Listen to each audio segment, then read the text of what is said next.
রাসূল সাল্লাল্লাহু আলাইহি সাল্লাম বলেছেন যে আমার উম্মতের মধ্যে 4 শ্রেণী থাকবে, 4 নীতির মানুষ থাকবে। উম্মতকে যখন সার্চ করা হবে, উম্মতের মধ্যে 4 শ্রেণী পাওয়া যাবে। সেই বিভাজনটা কি হবে? একটা ব্যক্তি আমল করে যা পাবে, আরেকটা ব্যক্তি আমল না করে তাই পাবে।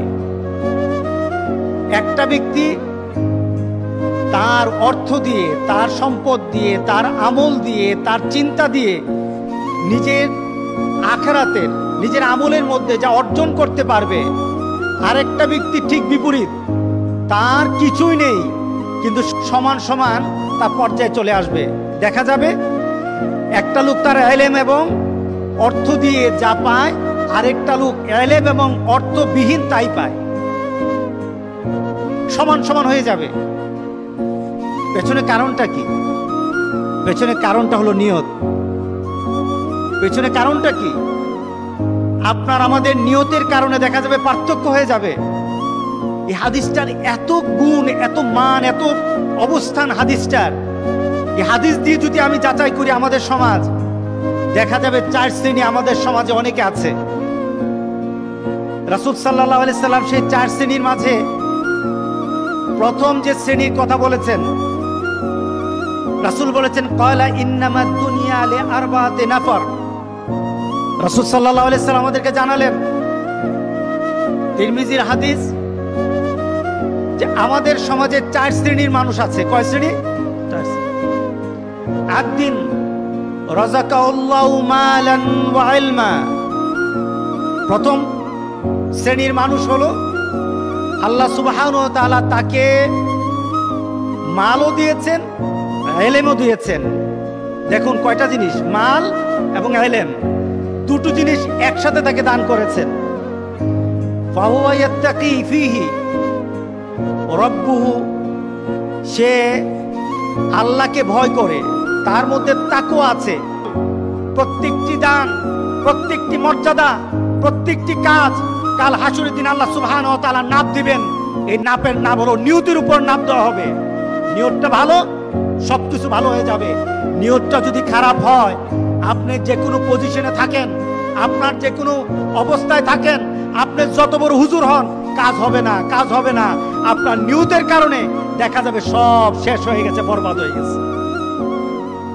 আমরা আল্লাহর কাছে পরিবর্তন চাই, আমাদের মনের পরিবর্তন চাই, আমাদের চাহিদার পরিবর্তন চাই, আমাদের চিন্তার পরিবর্তন চাই। আমরা মনে মনে করি অর্থের পরিবর্তন, অর্থের পরিবর্তন আখিরাতে মানদণ্ড হবে না। আখিরাতের মানদণ্ড হবে নিয়তের পরিবর্তনের কারণে। আল্লাহ আমাদের সবাইকে ওই ধরনের নিয়ত করা আল্লাহ তৌফিক দান করুক, আমাদের মধ্যে আল্লাহ পরিবর্তন দান করুক। প্রথম কথা হলো, আবার এটা রিভিউ করে দেই। প্রথম কথা হলো, আল্লাহ রাসূল বলতেছেন যার মধ্যে মাল আছে, যার মধ্যে জ্ঞান আছে, এই দুই ব্যক্তি আল্লাহ সন্তুষ্টির জন্য মাল এবং জ্ঞান, মাল জ্ঞান দিয়ে আল্লাহ সন্তুষ্টির জন্য ব্যয় করে। রাসূল সাল্লাল্লাহু আলাইহি সাল্লাম বলছেন এই লোকটা হলো সবচেয়ে উৎকৃষ্ট ব্যক্তি।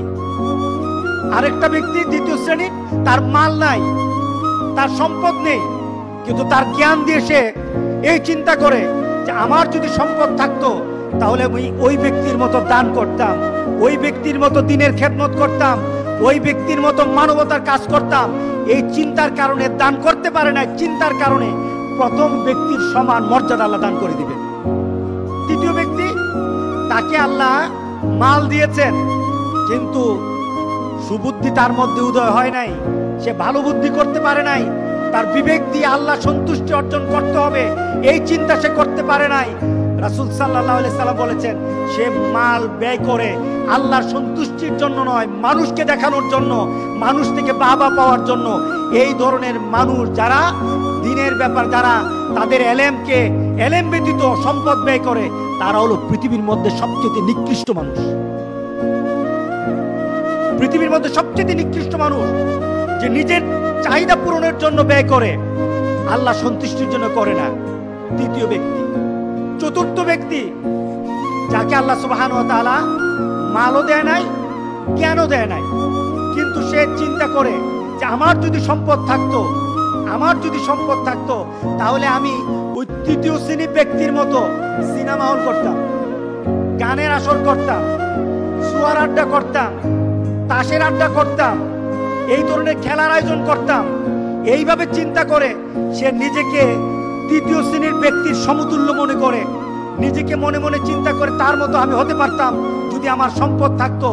রাসূল সাল্লাল্লাহু আলাইহি সাল্লাম বললেন যে ওই তৃতীয় ব্যক্তির মতো তাকে আল্লাহ সুবহানাহু ওয়া তাআলা কাল হাসরের দিন এক মানে মান দিয়ে দিবেন। সে সম্পদ ব্যয় করে গুনাহগার, আর সম্পদ না ব্যয় করে চিন্তা দিয়ে সেও গুনাহগার। আল্লাহ আমাদেরকে মাফ করুক, আল্লাহ আমাদেরকে মাফ করুক, আল্লাহ আমাদেরকে মাফ করুক। চিন্তা দিয়ে যেন আল্লাহ সন্তুষ্ট অর্জন করতে পারে, আল্লাহ যেন সবাইকে তৌফিক দান করে দেয়।